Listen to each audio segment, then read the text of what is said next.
So this is a special town meeting. We have 3 articles. I'll deal with the first 2, and then I'll explain the form that we will follow for the 3rd article. Article 1, to see if the town will vote to transfer from free cash the sum of $6,271.20 to pay Place Associates for costs associated with consulting and peer engineering review for the DJ Palm Incorporated application for a gravel removal permit, or take any action. Motion made, second Mike. Are there any questions or discussion? I see none. All in favor, please hold your card up. Opposed? Abstain? The motion carries. Article 2, to see if the town will vote to transfer from free cash the sum of $2,760 to pay KP Law PC for legal costs associated with the review of the decision on the DJ Palm Incorporated application for a gravel permit. Motion made, second. Do I see any discussion? I see none. All in favor, please raise your hand. Opposed? Abstain? The motion carries. Article 3, to see if the town will vote to amend the Hubbardston general bylaws as recommended after extensive review by the Bylaw Review Committee that was appointed per the town charter, with a full and complete text of changes available on the town website and at the town clerk's office, the town hall. So the changes generally fall into the 4 categories listed immediately below. Most of them are pretty perfunctory, grammar and spellings and pagination numbers. But I would then point you to the paragraph right below number 5 that says the following is a summary of the chapters and sections with proposed changes other than the above formatting or grammatical changes using new chapter numbers. Bold lettering indicates added on new language. Strike-through lettering indicates a deleted text. Now, obviously, there's a lot of changes here, and so what I'm going to propose to the meeting is that I follow the procedure, which is essentially the procedure we follow annually for the budget, which is to read the number at the beginning of each text, 1, 2, 3. As I read them, if you would like to speak to that line, then please raise your hand and say hold and come to the microphone. I'll take a certain section and, once I get a few people with holds, we will address each of the holds as we go. Is that acceptable for the meeting? Okay. I don't see any objection, so let me start. Oh yeah, we need a motion on Article 3. Move, second, okay. So I'll read the numbers fairly slowly so you can get a quick look at the chapter and see if you had any ideas that you wanted to express. Number 1, number 2, 3, 4, 5, 6, 7, 8, 9, 10, 11, 12, 13, 14, 15, 16, 17. There's a correction on 17. I don't have that in front of me. What do you have? Go to that Word document. There it is. Okay, yes. Let me go back to 13 for a second. I have a couple corrections. The 13 is pretty basic. It is a misprint. It should read Chapter 2, Town Meetings, Section 11, formerly Section 13. So that's what 13 will read in the record. And number 17, at the end of the second line, it says the in 2 places should read 3 places. Okay? So let me continue from 17. 18, 19, 20, 21, 22, 23, Please come to the microphone. If you have a hold, please approach the microphone right here. 24, 25, 26, 27, 28, 29, 30, 31, 32, 33, 34, 35, 36, 37, 38, 39, 40, 41, 42, 43, 44, 45, 46. 46 is a long one. Let me just give you a second.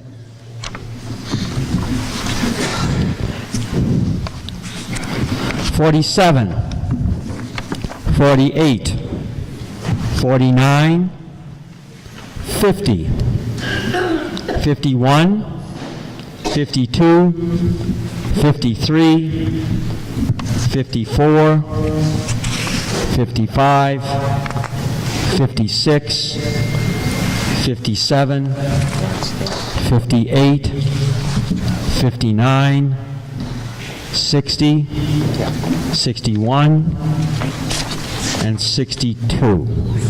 Okay. Ladies, if I could, the planning board had submitted this article. May I let them speak to it first and make any motion that's necessary? You can stay there. Don't go away. Vin Ritchie, planning board. Turn it on.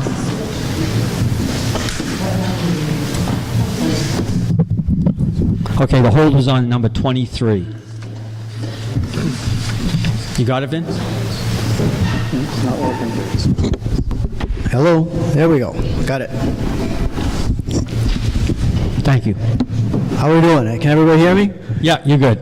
Good evening, ladies and gentlemen. My name is Vin Ritchie. I'm the chairman of the planning board, and I'd like to speak to Article 3, number 23.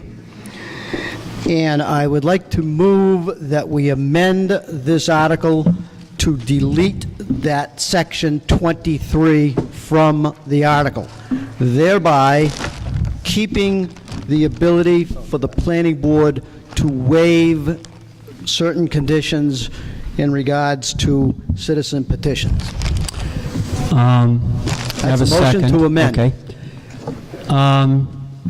Could you give us the reason in the conference? Certainly. We got a second. Yes.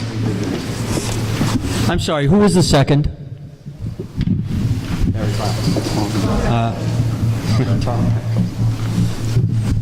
Okay, go ahead, Vin. We feel this is an integral part of the planning board's ability in its decision-making power over roads and streets. It also gives the opportunity to all the citizens in town to have the citizens petition to petition the town and the planning board for change. It doesn't mean that the planning board will do or will actually follow along with what the petition may be, but it does have an ability to give the planning board certain powers that we feel would be prudent and necessary to exercise when we feel the need. Okay, if I could, I'd like to ask Town Council, first meeting for Carolyn Murray. Carolyn, could you address that? Second? I guess I wasn't here for that one. Oh, yeah. While I'm thinking of it, I should announce in the meeting that we are video recording, as we always do, both this meeting and the annual.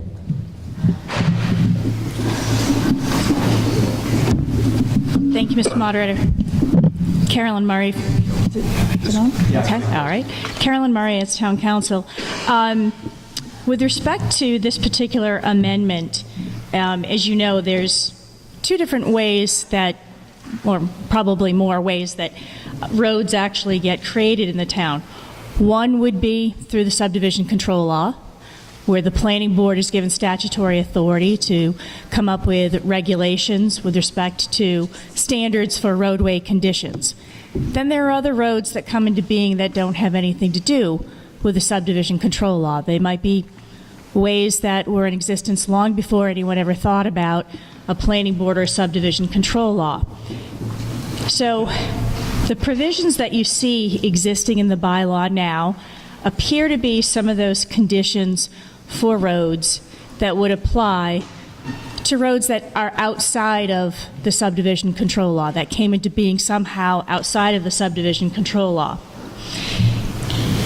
And as I understand it, the planning board would obviously like that language to stay in that would allow the planning board some discretion in terms of waiving some of those construction standards for a road.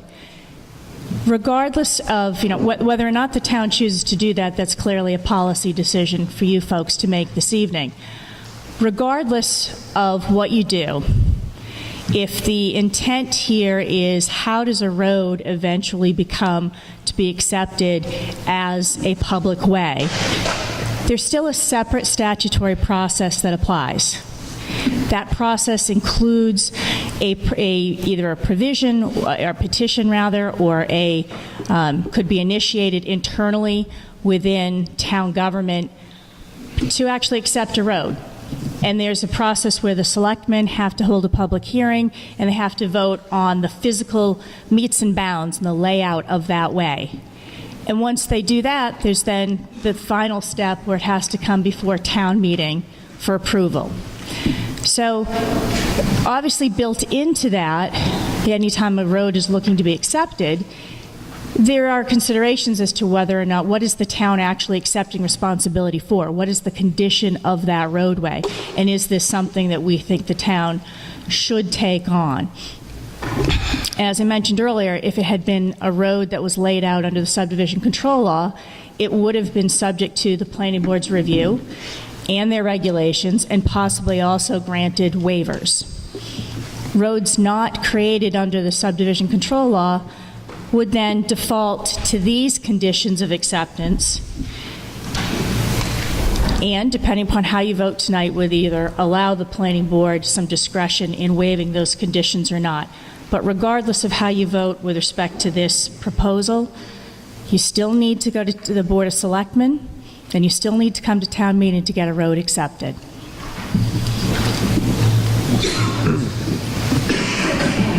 Are there any questions for town council? Not right off. Thank you, Carolyn.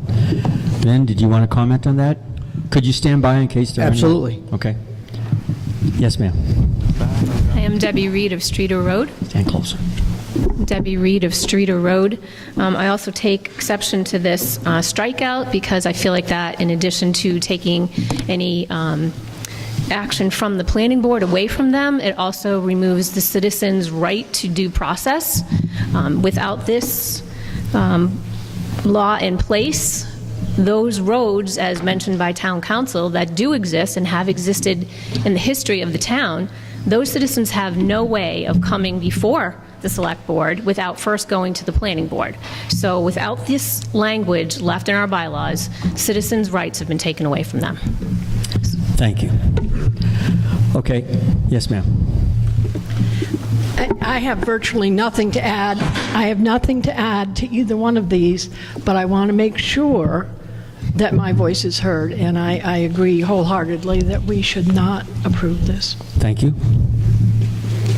Hi, my name is Donna Russell. I am from Streeter Road also, and I also have some concerns with this article based on the fact that the rest of the article before that would be remaining does give some information about there being a developer involved, which probably if it was a subdivision that was approved, then there might have been a bond that had to be held back. So if a new road in a subdivision was going to be built, there would be monies for the town to finish the road to the subdivision standards.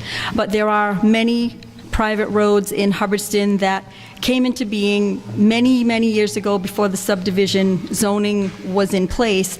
And unfortunately, the residents of those roads do not have probably the money that would be needed probably hundreds of thousands of dollars in order to bring a private road up to the standard that's presently in place for a subdivision. So as some of the other people have said, by deleting that clause, it basically ties the hands of residents of private roads who basically now would have no way to bring it up to the standards of the subdivision that are now in place unless the planning board has the discretion to look at each case on an individual basis and then make their decision. I'm sorry, thank you. That's all I have. Is there anyone else who would like to speak to the article? And if there's anyone else, please come up to the microphone now so we're not waiting. Thank you. Sir. Hi, my name is Jerry Wayland. I live nowhere near Streeter Road, and to be honest, I knew about it from this proposal and from reading this stuff. And my genuine opinion after reading all this is I first want to say thank you. Most of the things are very great changes in wording, but this, in my opinion, is a change in interpretation and not so much a change in wording. And I feel that this one article should possibly be separated, debated, and possibly be separate than everything else, because it's obviously an issue for a lot of residents, not so much myself. My road is maintained by the town, and it's pretty rough, and I know there's no money to take care of new roads, so I know it's a hot issue everywhere. But I genuinely feel this is a change of interpretation and not a change of wording. So I object to this one issue being lumped in with everything else. Mr. Ritchie? I just want to make it clear that my amendment would delete the entire number 23, which would therefore leave the language intact as it is in the general bylaw. So if you vote for this amendment that we have made and seconded, then the general bylaw would remain the same, and the citizens' right to petition and the planning board's ability to waive would remain. Okay, I see no further discussion. Let's vote, please. All in favor of the motion to amend, that is, to leave the bylaw as it exists, please raise your hand. Opposed? The motion clearly carries. So, we are now at the end of Article 3, and we need to vote on the article as a whole as it was amended by that vote on 23. Does everyone understand? So now we're going to vote on Article 3. All in favor of adopting Article 3 as it's been amended, please raise your hand. Opposed? 1, 2 opposed. The motion carries.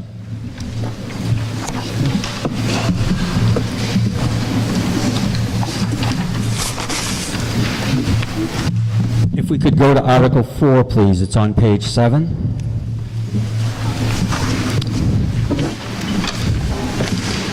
To see if the town will vote to add a section to the Hubbardston general bylaws with respect to scenic roads as follow. Motion made, Danny. Second. I'll follow a similar procedure, but I'm going to read the 32.1 authority and purpose so that you'll have a sense of what Scenic Roads Act is.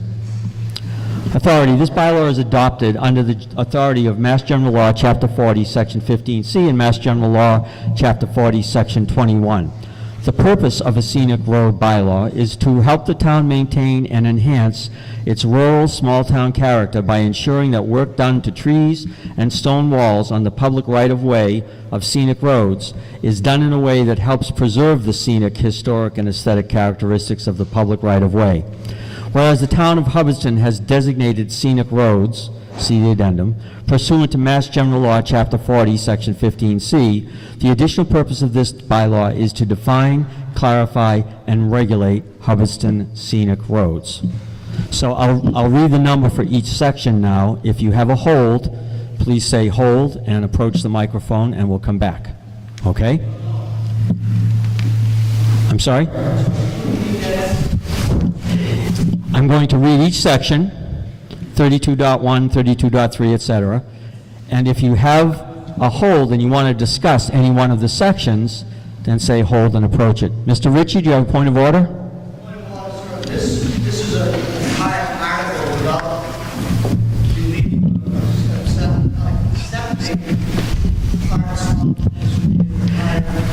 But we're going to go through, and if people have any questions that they want clarification on, you're saying that it's not subject to amendment, but we can still answer questions. Subject to amendment, but not in the same sense that you're holding, not holding. Okay. Well, the hold is to just manage the discussion.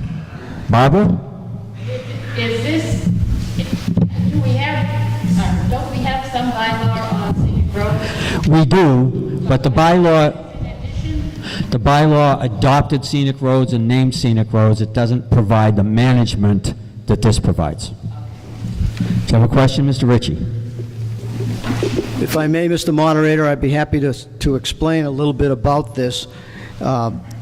As Barbara mentioned, there's some confusion because many people believe that we have a scenic road bylaw, but we really do not. What we have done in the town is, Joyce, the word adopted, is that what we want to look at? In the past, 1979, the state Mass General Law allowed towns to have scenic roads. We adopted, if you will, by placing scenic roads on the list. And by doing so, we designated certain roads in the town. Unfortunately, without any bylaw, which this Article 4 is proposed to help, we have no ability to regulate or enforce the scenic law.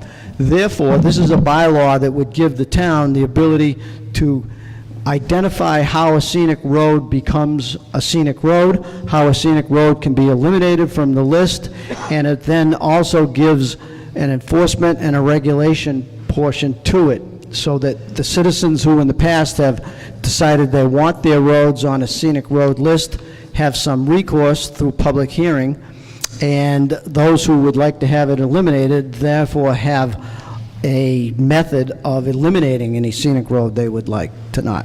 And it's been very, very difficult to enforce the scenic roads because we have no bylaw to do so. Very good. Thank you. Do we have questions, or shall I proceed with the numbers?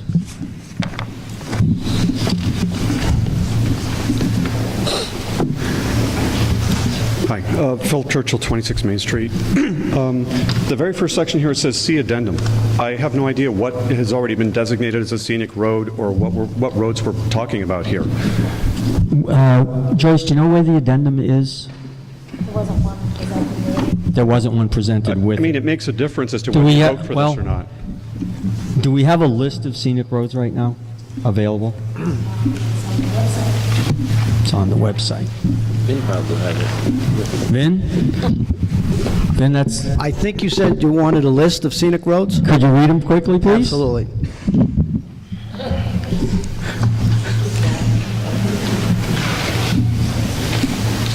So these are the roads that are currently listed as scenic roads, Correct. and were listed probably 35 years ago. 79, 92, 93 was the last one listed. Thank you.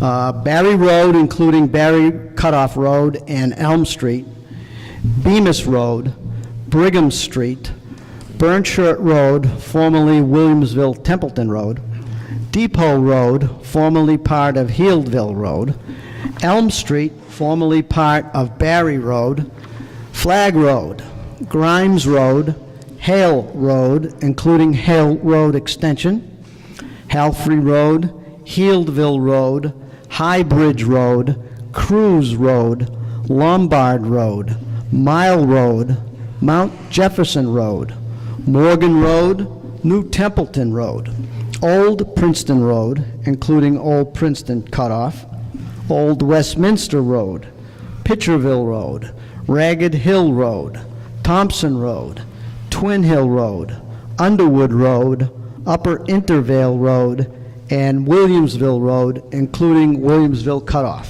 Thank you. Any other questions before I begin the enumeration?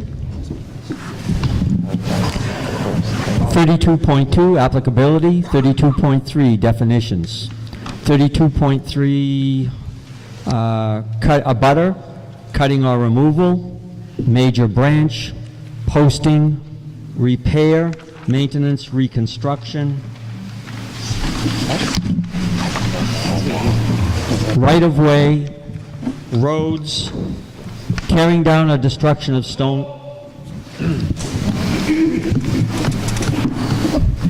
tearing down or destruction of stone walls, shade trees,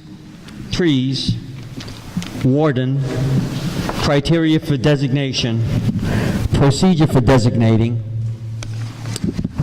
procedures for altering, repairing, modifying, filing, notice, turning over to page 10, considerations, enforcement, includes administered by planning board, failure to file, any violation of bylaw, in addition to foregoing remedies, and all other aspects. Okay, we have one hold. Bella?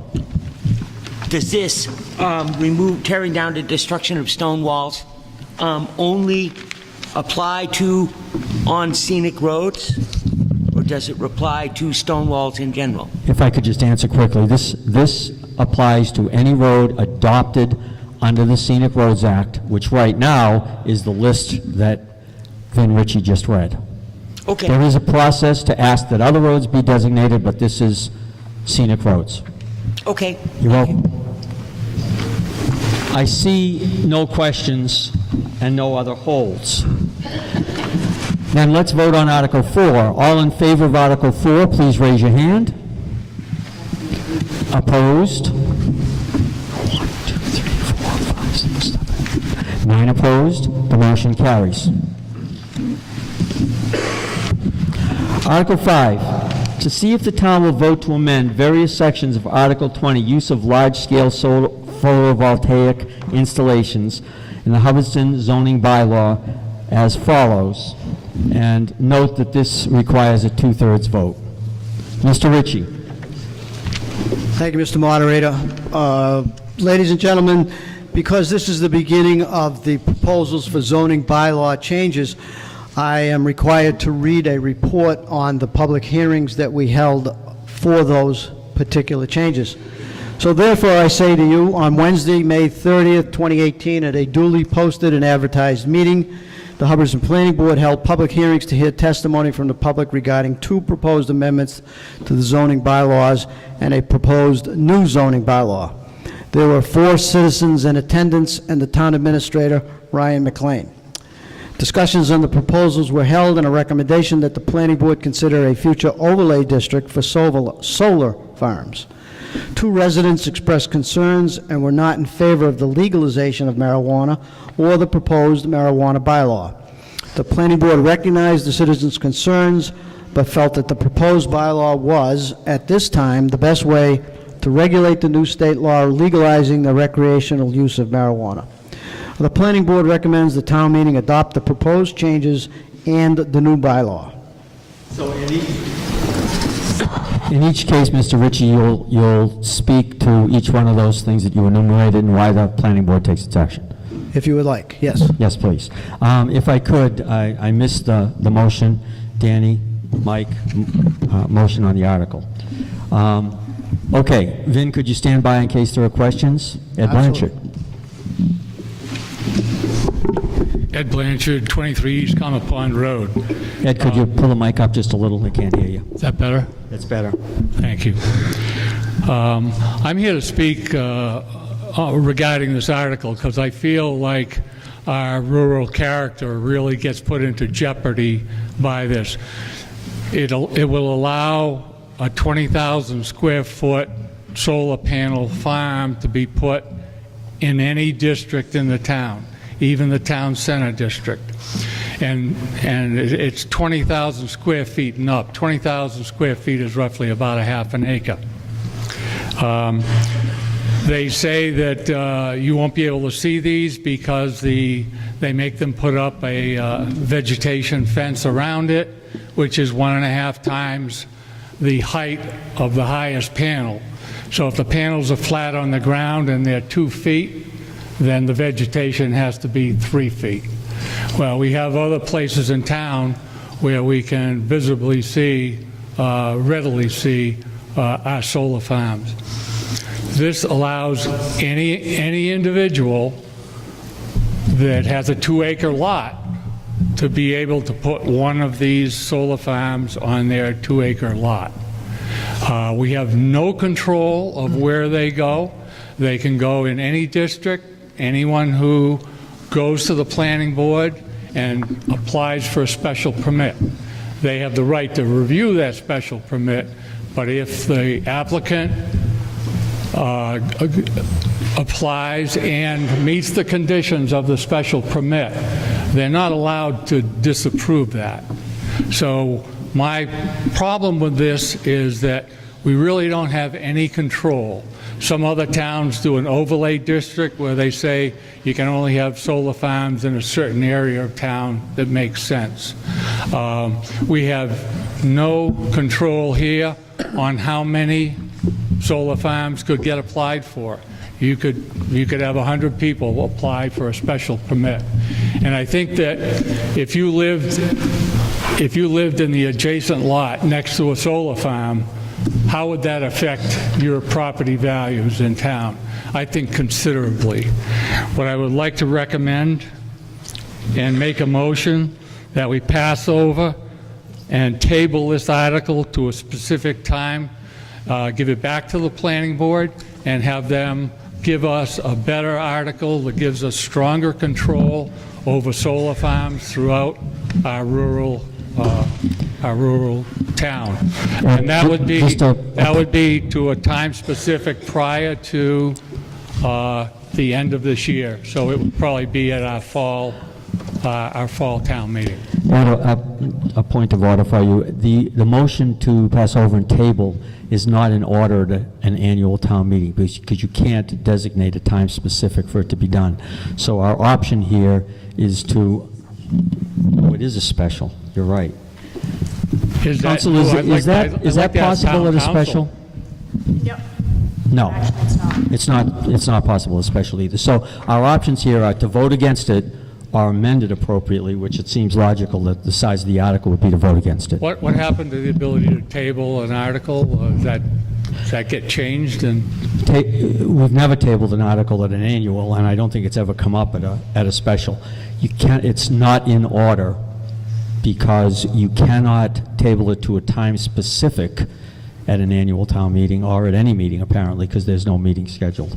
So the option is to defeat it. Well, thank you for the clarification. Okay. I hope that we have a chance to not vote for this article and bring it back at another time when we have better control for the Very town. good. Thank you. Mr. Ritchie? Well, I'd just like to point out that this article is an amendment to the existing solar bylaw. And this particular amendment grew out of a citizens' initiative petition, which many of us here were part of, that scrutinized the existing solar bylaw and said it was insufficient. It did not provide enough protection. And what we did is review it based on what some of the citizens recommended at the public hearing that we had.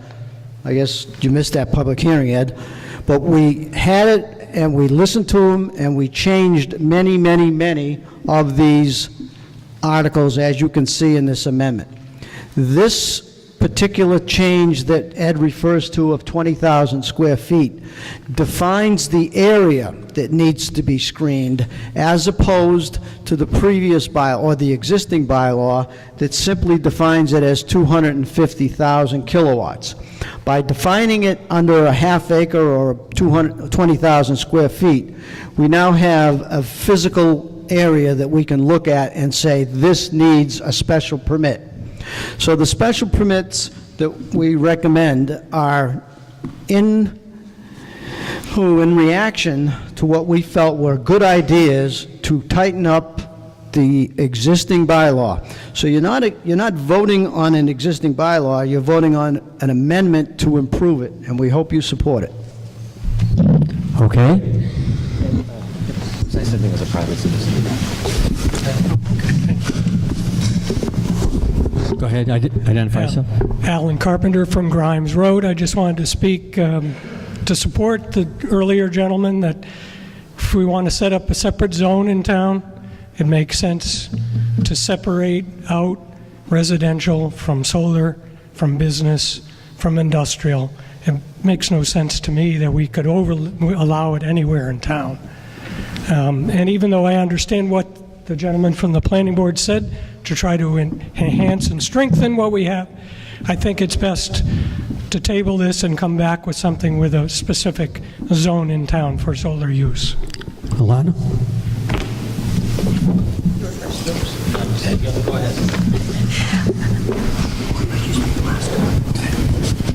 I'm Laura Foley from 12 Pitcherville Road, and I understand that these are amendments to an existing bylaw. So can you please define what cited as of right means? Van Ritchie, cited as of right.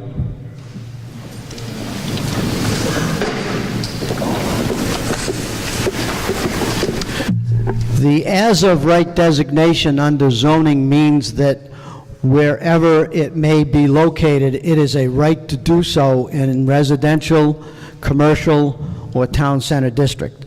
Changing the designation to a special permit then makes it available for public meetings and scrutiny, as opposed to just having it by right. You can do it without any public hearing. Paul? My name is Paul Flagg, 9 Evergreen Road, Hubbardston. Oh, it's Paul Flagg. I guess I want to double check on clarification here. I think I heard Mr. Ritchie say that the proposed amendments, especially around the 20,000 square feet and the 250 kilowatts, are actually stricter than our current regulation.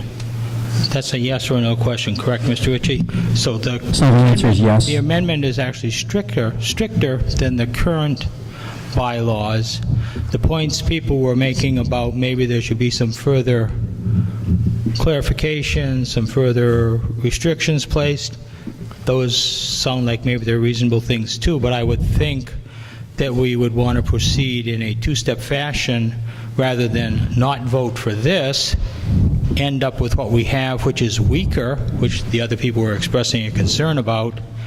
I think we should vote for this because it's stronger than what we currently have, although it may not meet the more ideal case that several individuals have spoken to, and perhaps the planning board could look at those features as a follow-on step or a future action.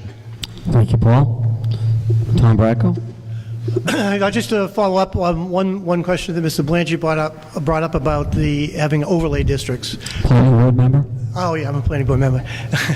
The planning board did look into that seriously about doing overlay districts to the town, but we soon found out that the overlay districts would have to be determined by the amount of power lines could carry in terminals and stuff like that. And the town would have to do a thousands of dollar study in order to find where we could actually put an overlay district. And then we would be putting an overlay district in some people's property and not others, and they wouldn't be happy about that. And the question always comes up about the gravel pits in the north part of town. It'd be a great place for solar farms. We actually have one there now. Make an overlay district there. That's always what people have to say. It'd be a great place, great location. Norman Brown, who owns one of the properties, is investigating it. But National Grid has come back several times and saying the lines there aren't capable of holding any more solar, and it would be millions of dollars to change it. So it's just making an overlay district doesn't necessarily work. If we do it badly, the state's going to reject it anyways, because the state law, I believe, says that we can't over-regulate solar farms. So as Mr. Blanchard was saying, what he was describing about the solar farms, they can go anywhere they want right now. That's exactly what we have now. And we're trying to tighten up the regulations.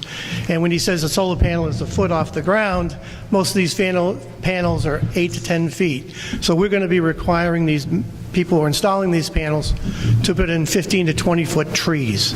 And the reason why, one of the reasons we're doing this is, I'm sure everyone knows on Williamsville Road, that you can see the solar panels from the farms. This will prevent that from happening. This is why we're tightening it up. And we're really just acting on the goodwill of the people that wanted to change the solar bylaw. Okay, thank you. Now, I have not read each section. Think about for a minute while Mr. Blanchard speaks the second time as to whether you want me to do that or whether you want to proceed to a vote. Ed? I just want to point out to the planning board that there's other ways that we can control a number of these. We can vote and have a maximum number of permits in a year, which would give us good control. And other towns have even come and had moratoriums because they've had so many solar farms built in a short period of time. So those are just other thoughts on how we can control this and not have them anywhere, any district. Thank you. Mike? So, Michael, speaking as a private citizen, not a select board member, Michael Stouter, 2290 Pond Drive. I do want to say, thank you for the planning board. You guys really did a good job, I think, tightening up restrictions after hearing what the citizen petition had to say. And I'm decidedly mixed about solar panels. I think from a town standpoint, they're great for revenue. You don't want to infringe on people's property rights either as far as what they can do with their property, but at the same time, I don't think any of us in here want one next to our own property. So I would agree with what was presented by the planning board currently as a means to tighten up restrictions, but I also agree with Mr. Blanchard that maybe we need to come back and revisit this in the future. There's a lot of, I remember reading the TNG throughout the spring as town meeting season progressed throughout central Massachusetts, there were a lot of towns that put moratoriums on solar farms at this point. So I think we have to have a serious discussion about exactly what Mr. Blanchard said. How many more do we want? How many permits do we have? And kind of what do we want our future to hold for solar farms? But I would suggest everybody support this current amendment to the planning bylaws. Sir? My name is Francois Steiger, 65 Hillville Road. I just wanted to clarify one item, and that is that what appears to be a restriction in terms of restricting this here to 20,000 square feet does not necessarily mean that you're putting higher restrictions on this here. The technology that is advancing at this day and age with regards to the capacity on a per square footage on these panels is actually increasing, and it's increasing quite exponentially. And so, albeit it may be more restrictive at this point in time, conceivably, in the future, it may therefore not be so. And so I think that by indicating earlier that this would be more restrictive, and as it was pointed out, may not indeed be more so, but in the future, as a matter of fact, might be less so, because putting a restriction on a kilowatt hour or the kilowatt capacity would be potentially a way in which you can restrict the amount of panels that you can actually put within a certain area. And so, yes, at this point in time, you have that restriction of 20,000 square feet, but the capacity therefore may significantly exceed the kilowatt hours that these can produce in a very, very short period of time in the near future. Thank you. Is there any other discussion? Kind of hoping to finish the special by 7:30. So if there's no objection, we'll proceed to a vote on Article 5. No objection. This does require a 2/3 vote. If I don't have a clear 2/3 vote, we will count. All in favor of Article 5, please raise your card. Opposed?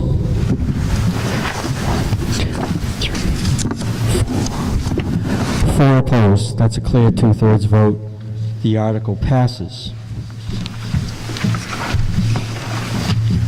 Article 6 begins at the bottom of page 13. To see if the town will vote to amend Article 18, wireless communication facility of the Hubbardston zoning bylaws as follows, or take any motion. Motion made and second. So if you turn to the next page, section 18.6.2 filing requirements, C, construction, 6, change a bond to a cash surety. Van? Once again, submitted by the planning board to make a change that was originated with the solar bylaw to the cell tower, where we originally required a bond. And what we've decided on was we would rather have cash than a piece of paper. And that's as simple as that. So if somebody wants to put a cell tower in town, and we hope they do, we prefer to have the money in hand as opposed to a bond which may expire within a 2 or 3 year period of time, and which we may have to fight over should we ever have to decommission a cell tower. Any questions? I see none. This requires a 2/3 vote again. All in favor, please hold up your card. Opposed? 1, 2, 3 opposed. Abstain. The motion carries. Article 7, to see if the town will vote to amend the Hubbardston general bylaws by adding the following new section to establish and authorize revolving funds for use by certain town departments, boards, committees, offices under Mass General Law, Chapter 44, Section 53E and a half. Motion made. Second? Second, Mike. Okay. So the recommended placement is Chapter 4, Financial Year and Finances, Section 6, Department Involving Funds. I see no holds. All in favor, please hold up your card. Opposed? Opposed? We have opposed. 1, 2 opposed. 3, 4, 5. 5 opposed. It's more than sufficient for 2/3. The motion carries. Article 7. 8, rather. Okay. This is at the bottom of 16. To see if the town will vote to amend Hubbardston general bylaws by adopting under Chapter 1, General Provisions, a new section as follows. Section 7, authorization for numbering. With the approval of town administrator, town clerk is authorized to correct internal cross-references and assign appropriate alphanumeric references to chapters, articles, sections, subsections, paragraphs, subparagraphs of Hubbardston general and zoning bylaws when none are approved by a town meeting, and as such are approved by a town meeting, to make non-substantive editorial revisions to ensure consistent and appropriate sequencing and numbering. Motion, Danny, second. We are on track there. That's a majority vote. I see no one for discussion. Okay. All in favor of Article 8, please raise your hand. Opposed? Abstain? It's unanimous. Article 9 is a majority vote. To see if the town will vote to amend Hubbardston general bylaws by adopting a new Section 4 under Chapter 16, Streets and Sidewalks, as follows. So I'll just read each. Do I have a motion? Motion and second. Thank you. So I'll welcome, I guess it's a relatively short article, so we'll have an open discussion rather than sections. Yes, ma'am. I do have one question for the town is who would maintain liability if there were any injuries on town sidewalks that were cleared by the residents? Carol, I think you're not. Oh, sorry. I'm Alicia Muck from 6 Worcester Road.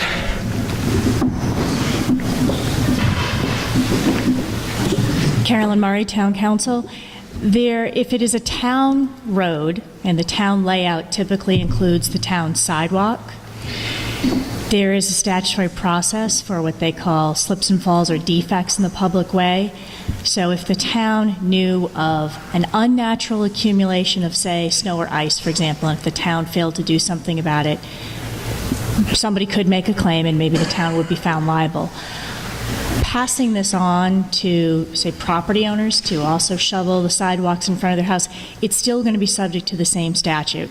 If it is a private road, it's going to be owned by the people who abut the private road. If it's a town road, regardless of whether you got out there and kind enough to shovel, it's still ultimately the town's responsibility.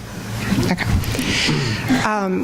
The other question is that there are areas in town where the sidewalk is no more than the curb from the actual roadway, in which we end up with 3 to 5 foot high snow piles.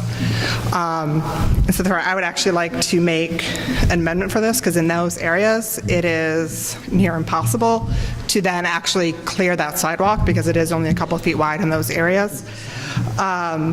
That would actually be where that abuts any sidewalk that is more than a foot from the roadway, in which a 2 foot wide path could then be cleared on the sidewalk. Are you talking about paved sections? Yes, paved sidewalks. Okay. For example, Route 68 South, the sidewalk is literally right next to the roadway. There is no buffer between the roadway and the sidewalk, in which pretty much the entire sidewalk is then covered by the plowed snow that then accumulates on our sidewalk.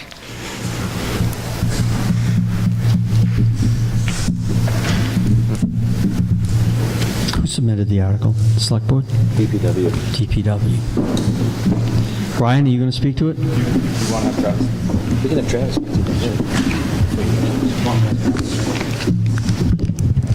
Travis, our Town Highway Department, could you speak to that? We'll bring a microphone over to you. Did you hear the question, sir? Snow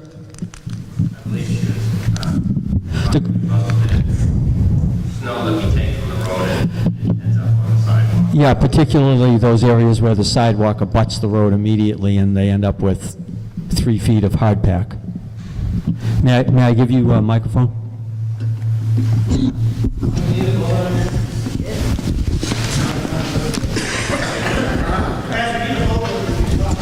I'm sorry, what? The town moderator has the option of recognizing him as well.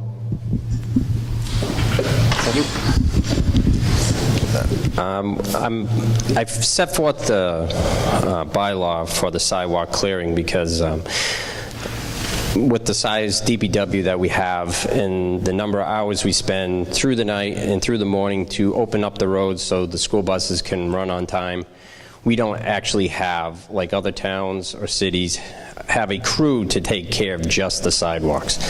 And honestly, I take care of Route 68, so I see the houses and who clears them on Main Street. And there's quite a few that's right at this moment actually clear the sidewalk. And don't like to see us come by with our 1968 Bombardier, which is very unreliable, come by and it does rip up their lawn at times because we're not able to see exactly where the sidewalk is. I priced out a new sidewalk machine, and it's under state bid, so it's $143,000 that allows to, it's a snow blower setup with a sander on the back, so it treats it at the same time.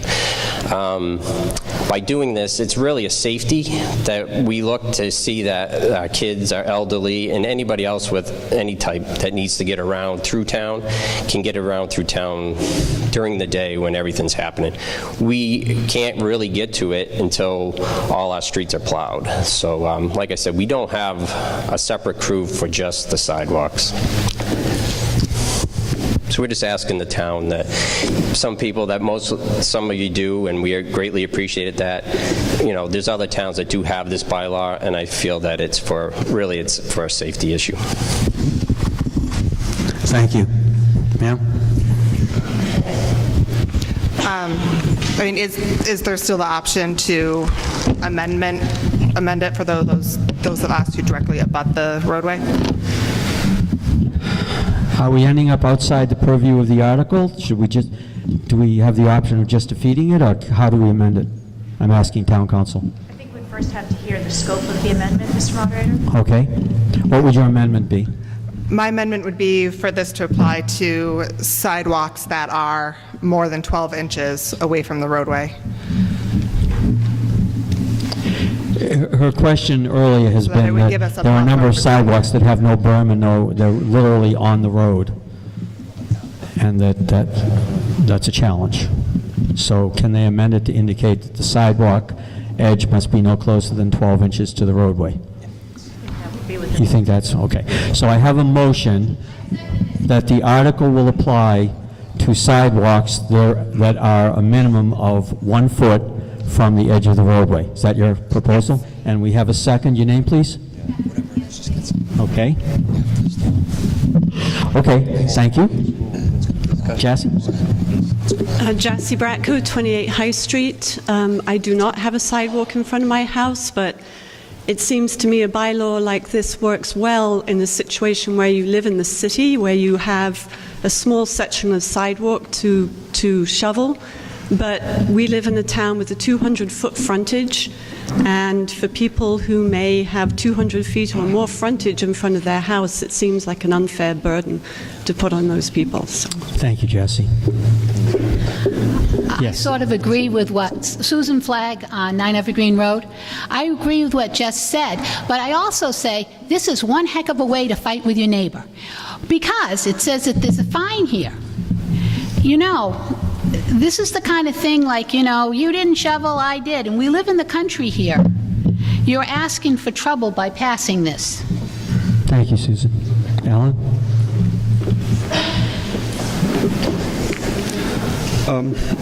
First, I want to commend Travis for the terrific job he's done with cleaning the roads this past year. I mean, it's a fantastic improvement of what we've had in the past.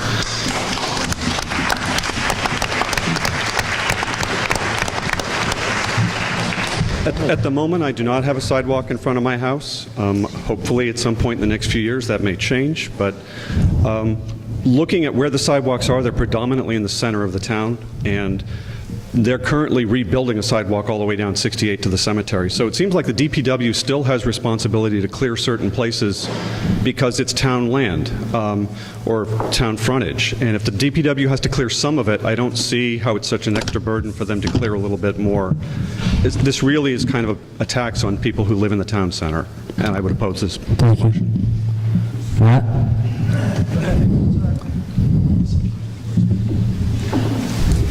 Yeah, I think this is plain wrong to do to a small group of people in town just because they have sidewalks in front of their house. We're asking them to provide free labor, assume liability for slips and falls with no compensation to them for anything that they incur, legal costs or whatever. And we're all benefiting from it at the expense of the few people in town who have sidewalks. This is plain wrong, and we should oppose this article. Thank you, Matt. Tom? Isn't this a moot point with the town? I live on High Street. I don't have a sidewalk in front of my house, but just down the street, there's a 350-foot, about maybe 400-foot sidewalk that's in front of DCR land. I would like to know how you're going to give DCR a $500 fine. Okay. So, we need to get to a vote here. Yeah. Yes, sir? I understand. Hugo Bogart, Maple Ave. I have a sidewalk on the side of my house. Yes. As you probably obviously, I'm getting on in age. I can't afford to have somebody shovel the sidewalk for me. I'm going to get fined because of that. If I do, I've had 3 back operations already. I can't shovel that sidewalk. The DPW has done a great job. No complaints whatsoever. They've done it for several years. I really appreciate them doing that. I think it's unfair that only the people in the center of town or people that have sidewalks next to their, in front of their property, or to the side of their property, have to do this only. It's a tax on the people that are fortunate enough to have a sidewalk. Thank you, Hugo. Can we move to a vote? I've got 7:30 looking at me in the face. Paul, you have 3 words. Paul Flagg, 9 Evergreen Road. So, here's my question for you. I've got 200 feet of frontage. I'm 80. Not yet, thank goodness. I can't shovel my sidewalk. You guys going to find me every day? Thank you. Thank you, Paul. Okay, let's vote on this article, then I need a little discussion on how we proceed. All in favor of Article 9, please hold up your card. Requires, I'm sorry? Oh, there was amendment to 12, you're right. Thank you. All in favor of the amendment that the article will only apply to sidewalks set back more than 12 inches from the road, please raise your card. Opposed? That motion fails. All in favor of Article 9, please hold up your card.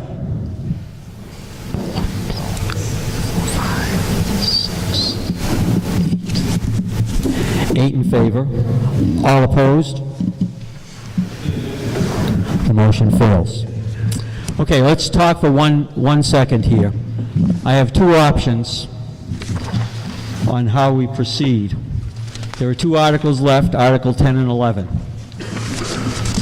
Appropriate form would be to adjourn this special, call to order the annual.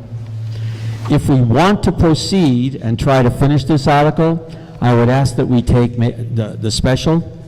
I would ask that we take maybe 20 minutes and try to get it done. And then if not, we'll have to adjourn to a time certain to finish the discussion. So, Mr. Ritchie, would you speak to that issue?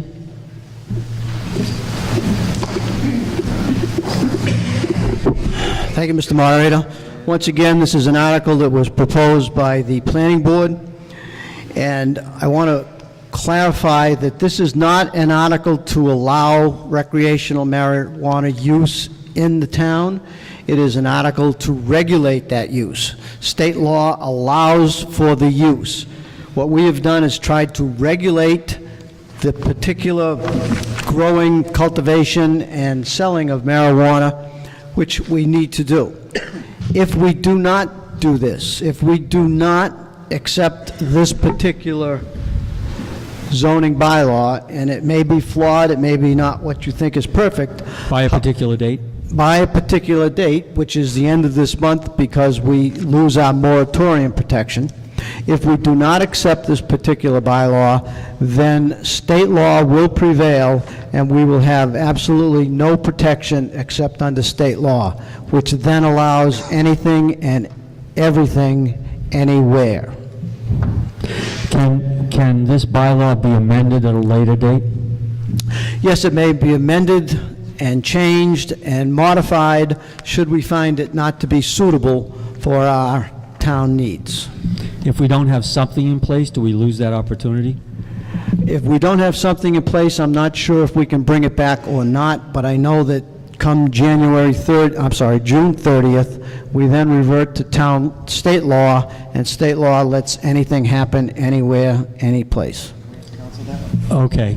Council, do you have any clarification on that?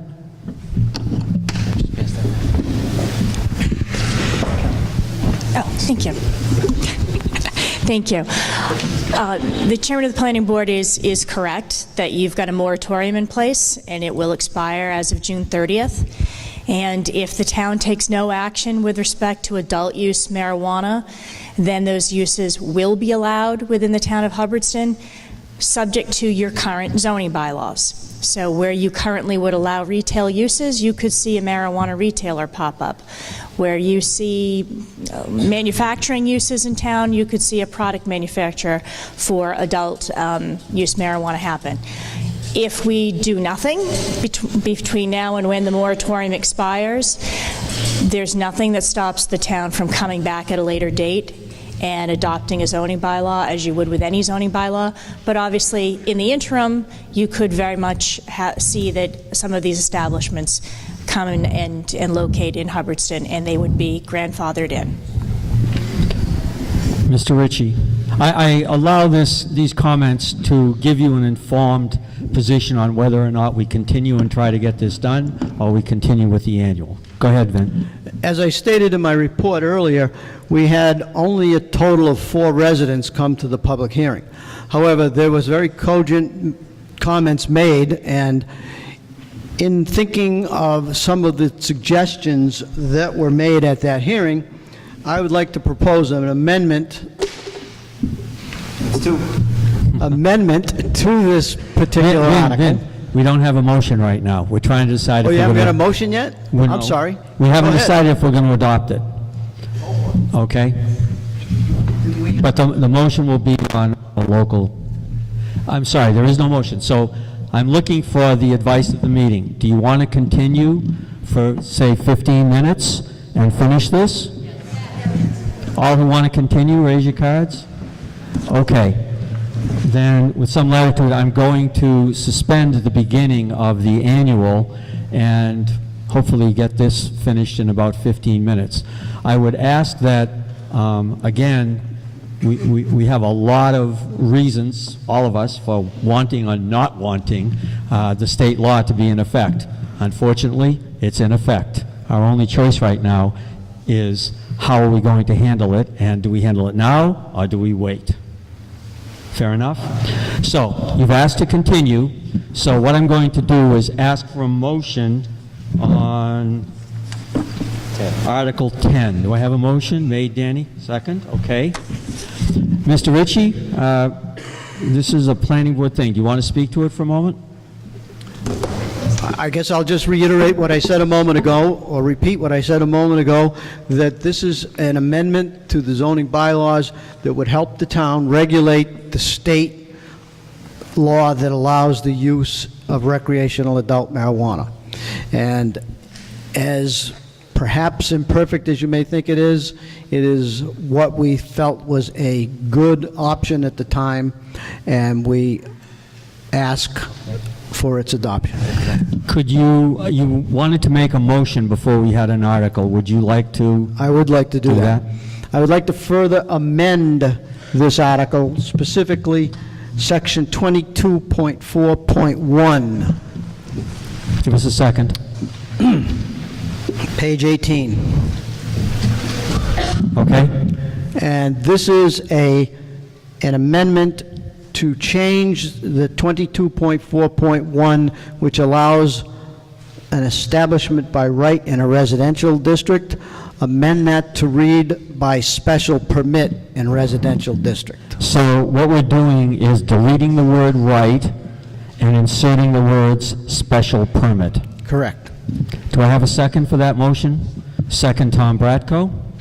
Discussion on the motion. Vin, you want to explain it? Yes, this was not a suggestion of the planning board. This was my own idea, and I hope it can be adopted, because in reviewing the bylaw, I realized that residential use is so important that it should be under public scrutiny, and a special permit allows that type of scrutiny. And even though it's only on the tier 1 in the residential section, which would be very advantageous to small businesses who would like to cultivate and farm this crop, it still is a situation that has consequences, and it still is a product that has its supporters and deniers. So by having a special permit, it would at least give people the opportunity to discuss and voice their opinions on that. Okay, do I see any discussion on the request for special permit designation? Please come up right away. Tom? On the amendment, or? On the amendment. This is to the amendment. I'm good on the amendment. Sir, are you speaking to the amendment? If anyone else has anything to the amendment, please come forward. Phil Prue from Halfree Road. I just want to say that to change it to by special permit only from by right really infringes on what the state of Massachusetts has said that they want to do as a whole. Hubbardston, I don't think, really has the right to come in and tell you what you can do on your property, whether it's a solar farm or whether it's growing cannabis or whatever you want to do on your property. You should be allowed to do by right. Thank you. Tom Bratko. Just speaks to the article, but also... A little bit closer, Tom. That speaks to the article, but also to what that gentleman said. This amendment and this article does not affect homegrown marijuana. Every person can grow 6 plants of marijuana at their house and 12 for a family or more than 2 people in the house. So this does not affect anyone's right to grow marijuana for personal use. This is only for commercial use. Okay, Dan? Vin, just sort of a general question, but how much of this overall would you say was taken from maybe things that you'd seen in other municipalities or trends that have sort of come along on how other towns are handling this? Well, Dan, the credit for this particular bylaw I would have to give to not only Tom Bracco, but our new town administrator, Ryan McLean, who attended several seminars on this and crafted this to be as specific to the town of Hubbardston as possible and to maintain the concepts that are provided for in the state law. Many other communities have had disagreements and decided to do a variety of different things with it. But this was one of the proposals that hopefully is designed for the town of Hubbardston to be accepted and hopefully regulated by it. Okay, can we vote on the amendment, please? The amendment is to change in section 22.4.1 the word right to the word special permit. Right. Okay? Right. This is do we need a 2/3 vote on the motion to amend? Just a simple majority on the motion to amend. All in favor of the amendment, please hold up your cards. Opposed?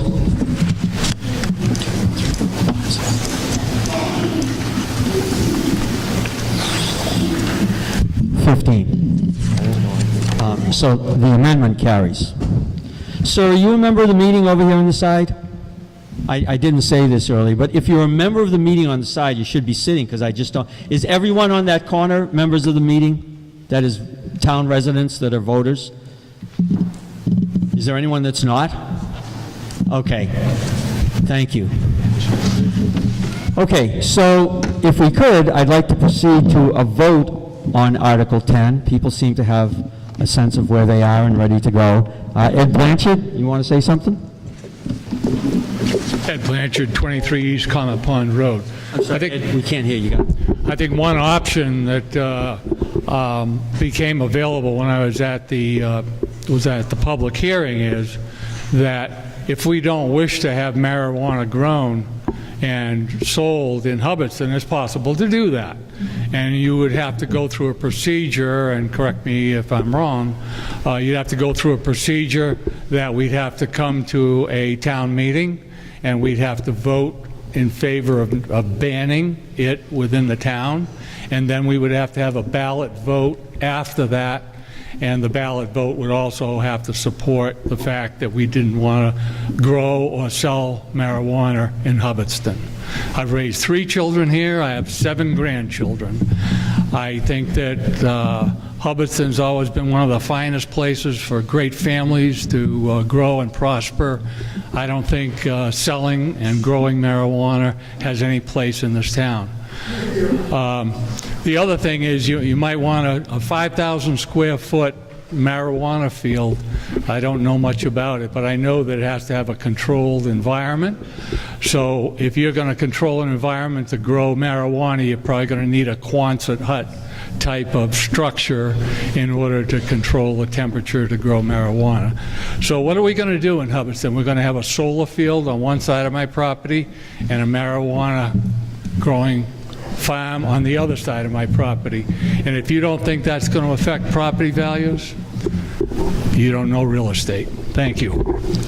Mr. Bracco. Unfortunately, I agree 100% with Mr. Blanchard, thank you. Unfortunately, the town of Hubbardston voted 55.6% and 43% for it and 43% against it. We don't have an option. At this town meeting, we have to decide whether we're going to allow some regulation of this or no regulation. That's what this is all about. The issue of whether or not we ban marijuana, and I would be 100% in support of it personally, because I don't think it should be allowed in town. But by the very fact that 85% of the people voted in that election and that's what they wanted, we felt as a planning board that we need to respect the voters.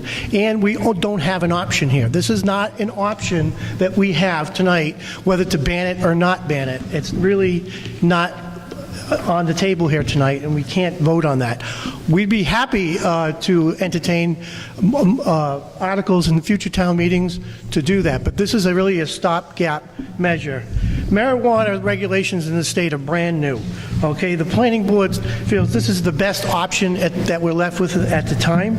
Okay, but they're always evolving. These laws are evolving. I went to, I don't know, at least 15 meetings on this. Ryan went to a couple with me.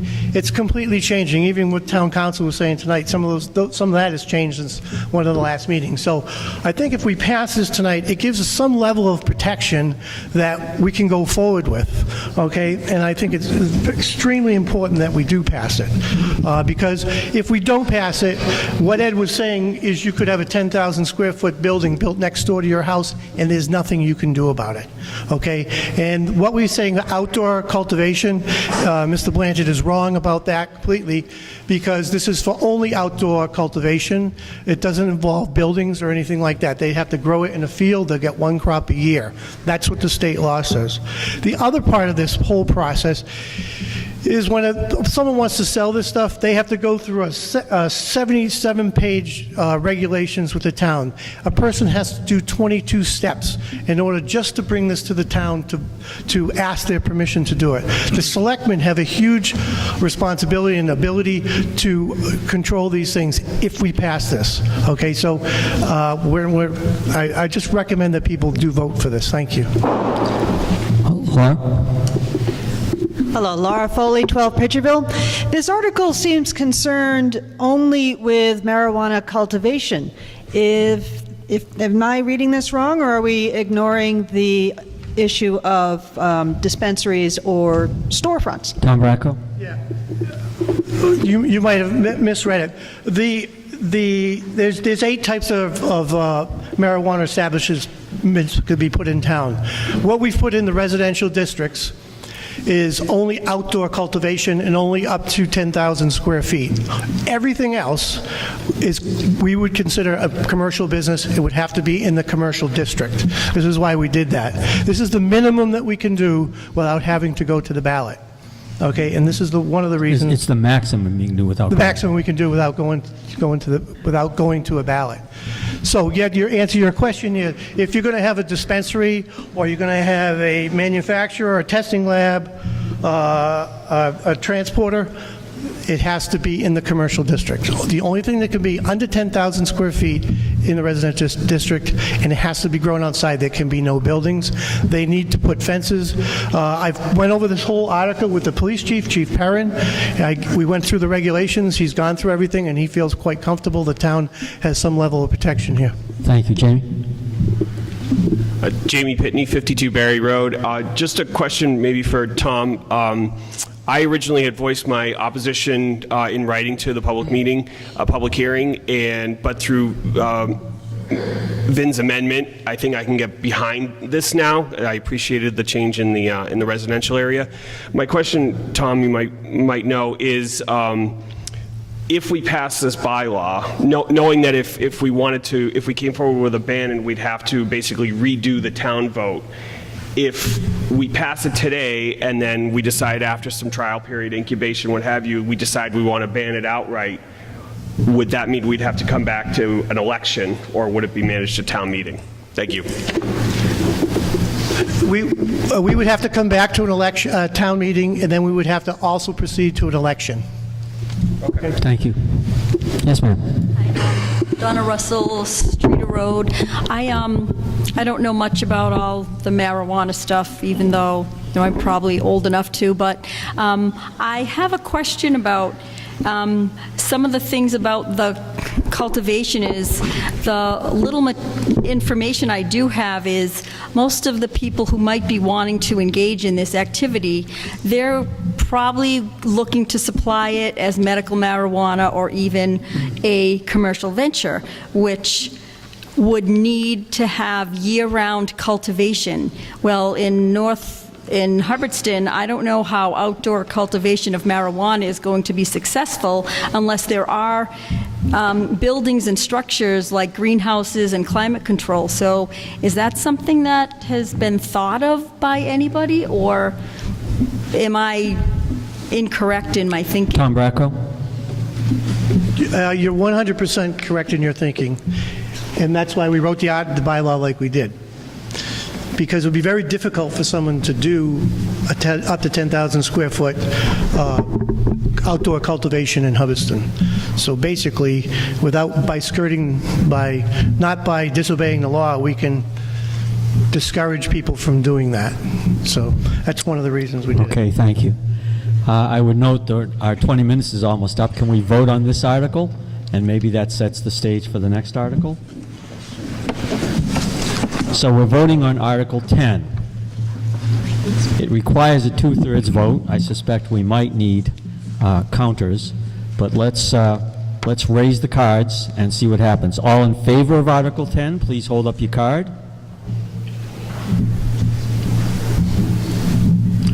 All opposed to Article 10?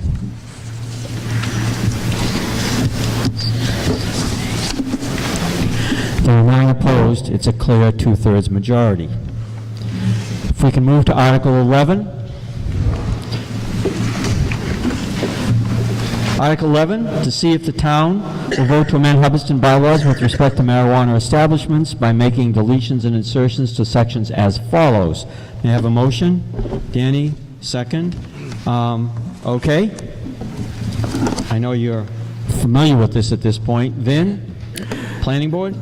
Now that we have passed Article 10, Article 11 becomes germane, and these are proposed changes that would just insert the definitions and the regulations to our existing bylaws, adding the appropriate information for the sections in our existing bylaws for the marijuana article. Can I say something? Dan? Vin, I see in changes to Article 4, use regulation, add the following to Article 4.1, use permitted by right in residential districts. Should we be talking about modifying that? I think I'll leave that question to the moderator since we've already amended that particular section. Is that amendment that we have made pertain now to the question Dan asks? Yes, it does. So there's no need to revise. Thank you, Counsel. So that would be consistent then? Yes. Any other questions or inquiries? This, again, requires a two-thirds vote. All in favor of Article 11, please raise your cards. Please keep them up so I can get a good sense of... Okay, all opposed? 2 opposed, a clear two-thirds majority. Having no other business before us, the special town meeting stands adjourned.